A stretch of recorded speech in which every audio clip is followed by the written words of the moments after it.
आज हम सबक नंबर 2 पोस की रात जिसे मुंशी प्रेमचंद ने तहरीर किया है, इस सबक का दूसरा इक़्तिबास देखेंगे।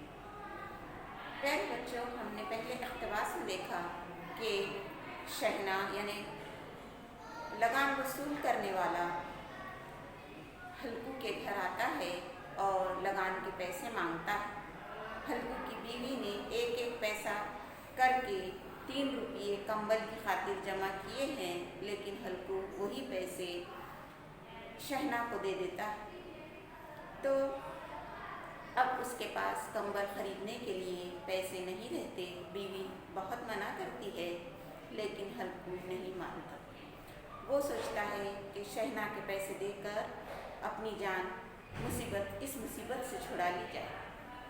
सर्दियों की रात थी और फसल तैयार थी। फसल की हिफाजत की खातिर हल्कू को खेत में जाना ज़रूरी था, इसलिए वो खेत में जाता है और अपने रात में फसल की हिफाजत करने के लिए।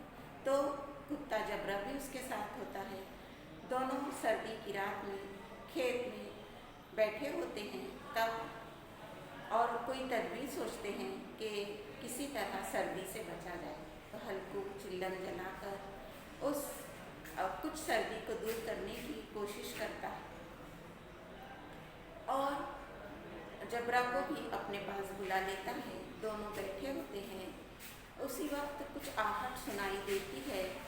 जबरा अपना फ़र्ज़ अदा करते हुए, यानी कुत्ते अक्सर प्यारे बच्चों हिफाजत के लिए रखे जाते हैं, तो खेत की हिफाजत करने के लिए जबरा इस कड़क सर्द ठंड में भी उठ खड़ा होता है और खेत के जिस तरफ से उसे आवाज़ें आती है उधर भौंकना शुरू करता है।